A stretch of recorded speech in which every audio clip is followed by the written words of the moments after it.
Bismillahirrahmanirrahim. Assalamu alaikum wa rahmatullahi wa barakatuh. Ndugu waandishi wa habari na wote ambao tupo hapa leo katika press yetu hii ya TAHAFE Tanzania Hajj Federation, tunapenda kuwaita na kuwaalika hapa kwa jambo moja kubwa ambalo linalohusiana na kuwakumbusha Watanzania wote kwa pamoja, na hasa wale ambao wanaokusudia au wanaotaka kutekeleza ibada ya hija kwa mwaka huu wa 2026-27.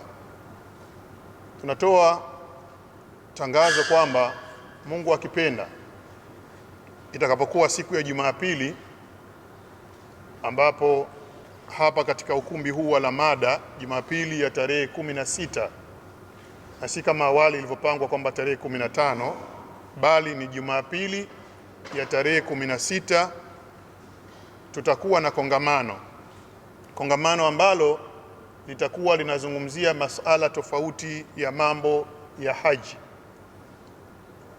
Kwa hiyo tunawaomba wote ambao tupo hapa tubebe ujumbe huu kuwafikishia watu tofauti, kwa maana wale ambao taasisi zinashughulika na hija, wale wanataka kufanya hija, wale ambao wanataka kuja kujua kuhusu masuala ya hija, mahujaji waliotangulia, wale ambao mwaka huu wamekusudia, taasisi tofauti zinazowasaidia watu kwenda hija.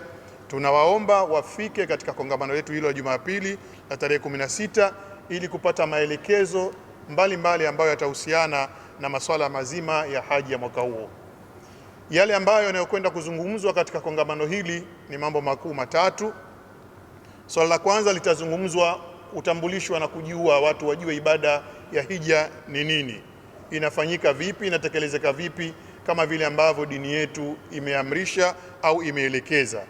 Tutakuwa na mashehe tofauti watakaokuja kuzungumza swala hili, lakini pia tutakuwa na jambo la pili au mada ya pili ambayo itazungumzia namna bora ya uwezeshaji au namna bora ya plani ya kuweza mtu kufikia kuweza kutekeleza ibada ya hija, kuweza kuzimudu ibada ya hija kwa kudunduliza taratibu, kwa kufanya taratibu tofauti za kuweza kumwezesha mtu mwenye kipato cha kawaida kuweza kufikia malengo ya kwenda hija, kuondoa ule mtazamo wa kwamba hija ni ya matajiri, bali hija anaweza kwenda mtu yoyote. Lakini je, kwa namna gani, kwa mifumo gani, taasisi zinatoa utaratibu gani, mabenki yanazungumza vipi? Lakini pia wataalamu wetu watatujulisha kuhusu hili. Swala la tatu litazungumzwa na idara kuu ambayo ni Bitha, ambayo ndio inashughulikia masuala ya hija kupitia serikali na Majlis al-A'la. Hili somo litakuja kutolewa namna gani taasisi na wale ambao wanaotaka kufanya ibada ya hija, njia za kutumia, mifumo, condition na standard zipi wapite katika mabadiliko ya kila mwaka yanayotakiwa yafuatwe, kuanzia kulipa mahema, kuanzia kulipa masuala ya location, namna gani ya madaktari wanatakiwa wawe. Zote hizi taratibu zote hizi zitakuja kuzungumzwa kama mada ya tatu. Kwa hiyo hizi ndio mada kuu ambazo zitazungumzwa katika kongamano hilo. Lakini pia nipende kusisitiza, tutakuwa na mashekhe Sheikh Taha Suleiman Bani, tutakuwa na mashekhe Sheikh Isa Uthman ambaye anajulikana kama Mufti London, lakini tutakuwa na Sheikh Tahiri kutoka Bitha. Lakini pia tunatarajia biiznillah taala mlezi wetu ambaye ndiyo kiongozi wetu wa kiroho Sheikh Mufti Dr. Abubakar bin Zubair kuwepo kulisharifisha hili jambo, kwa maana kwamba tunawasikilizia Bitha ambao tumepeleka ombi hili. Inshallah Mungu ajalie itakapokuwa mufti amepata muda, kwa sababu ana mambo mengi, lakini jambo letu lipo kwake. Kwa hiyo ima atakuja yeye au atakuja mwakilishi wake, lakini tunatarajia kupata sharafu hiyo katika jambo letu hili la dini. Tunasisitiza pia kwa maana kwamba tumeweka bei elekezi kwa wale ambao wanafanya ibada hizi au wanafanya utaratibu huu wa kuwapeleka watu katika masuala mazima ya hija, kwamba taasisi zisishuke kwa 6700 kutokana na gharama tarajiwa ambazo ndio Wizara ya Hija na wale wanaotoa huduma service provider wa kule Saudia wanaokwenda katika mabadiliko haya. Tutayajua zaidi katika kongamano letu hilo la kesho kutwa Jumapili ya tarehe 16. Lakini pia tutakuwa na maonesho. Maonesho haya kwa maana hizi taasisi ambazo zinapeleka watu haji zitakuwa na utaratibu wa kujitambulisha, kuonyesha huduma gani ambazo huwa wanatoa wakiwa kule Maka, lakini na huduma ambazo wanatoa hapa Dar es Salaam au hapa Tanzania kabla ya mahujaji kuondoka kwenda katika viwanja.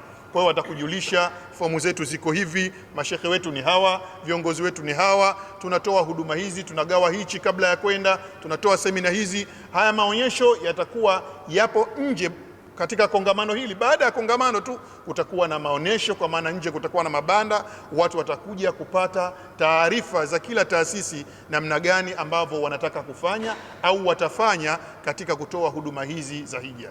Haya ni mambo ambayo makuu ambayo tutakuwa tunakuja kuyazungumza katika siku hiyo ya kongamano. Shime alaikum viongozi, shime alaikum wale ambao vyombo vya habari, media tofauti ambazo leo mnapokea hapa, muwafikishie ili tuwe wengi, na tunatarajia nanyi pia katika siku hiyo inshallah ya Jumapili tuwepo hapa kuanzia saa 2:30 mpaka saa 7 biidhnillahi taala.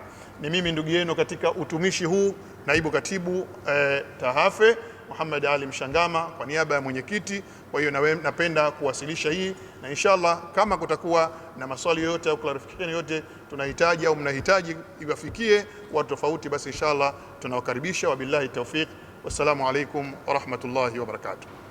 Assalamu alaikum wa rahmatullahi wa barakatuh. Mimi naitwa Muhammad Nasor, ni mjumbe wa Tahafe.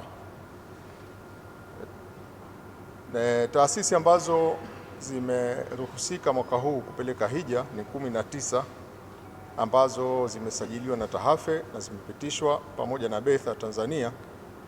Ni ya kwanza ni BAKWATA,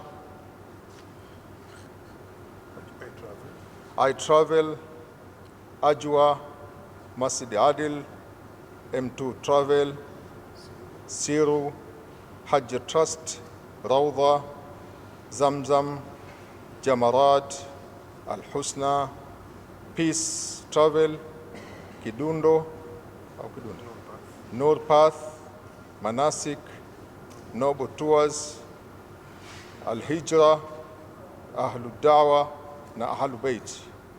Hizi ni taasisi 19 ambazo zinaruhusika kupeleka mahujaji mwaka huu, na wanashauriwa mahujaji watarajiwa wasiandikishe kinyume na taasisi hizi ambazo zimepitishwa. Kuhusu muda, bila shaka swala hili linazungumzwa sasa kwa miaka inayofika 3 au zaidi, ni kwamba hija kwa mujibu wa mamlaka za Saudia inatakiwa mchakato wa hija ufanyike mapema na usajili ufanyike mapema vile vile. Mazoea ya kungoja mpaka mwezi wa Ramadhani na mfunguo mosi, sasa mazoea hayo yameshatoweka. Kwa hivyo tunasisitiza na kuwakumbusha mahujaji watarajiwa waanze kujiandikisha kuanzia hivi sasa, na mchakato tayari unaendelea. Itakapofika mwezi Rajabu, basi inatakiwa majina ya mahujaji yameshapatikana, na bila shaka mnajua kama tulivyoambiwa hapa na naibu katibu, kuna ijraati mpya, kuna taratibu mpya ambazo kila siku zinakuja. Kuna taratibu za mambo ya afya. Tumeona mwaka jana ilitokezea kuhusu swala la kupima afya, huwezi kupata visa mpaka upime afya, na linaendelea swala hilo, na sasa wameweka taratibu kali zaidi. Kwa hivyo tunaomba watu wahudhurie kwenye kongamano ili wapate hayo maelezo kutoka katika wahusika ambao wanawasiliana moja kwa moja na mamlaka za Saudi Arabia. Fika Januari, mahujaji wote wanatakiwa wawe wameshajiandikisha na taratibu ziendelee kumalizia kupata visa inshallah. Ni taasisi ambazo ziko chini ya mwamvuli wa Tahafe, na taasisi ambazo zinakuwa moderated ziko chini ya Bitha bara. Hii Bitha kuna bara, yani Bitha kama Bitha kuna wasimamizi wa bara na wasimamizi wa visiwani. Kwa upande wa visiwani wana umoja wao au umbrella yao inaitwa, jina lake lipo. Mashaona sisi huku umbrella yetu ni Tahafe. Kwa hiyo kama unakwenda kujiandikisha, mtu akakwambia kwamba bwana ukaona kwamba majina yake halipo, basi mwambie bwana, wewe uko chini ya umbrella ya nani? Pata ufafanuzi, atakwambia mimi bwana niko chini ya umbrella ambayo iko visiwani, niko chini ya hivi. Wapigie watu wa visiwani kupata utaratibu wa uhakiki. Lakini sisi tunazungumza hivyo kwa sababu atakayekuwa amekuja kuandikisha huku kwa upande wa Tanzania na hayupo katika listi hii hapa, kwa maana kwamba litakalokuwa limetokea sisi hatupo chini yake. Lakini katika hawa ambao tuko nao, kwa maana hawa wamepitishwa na sisi, lakini pia kama mmoja wetu pia umeenda mbali zaidi, umepitishwa na Bitha ya Bara. Kwa naomba tu niweke angalizo la namna hiyo. Ada ya malipo. Hija ni ibada lakini pia ni huduma.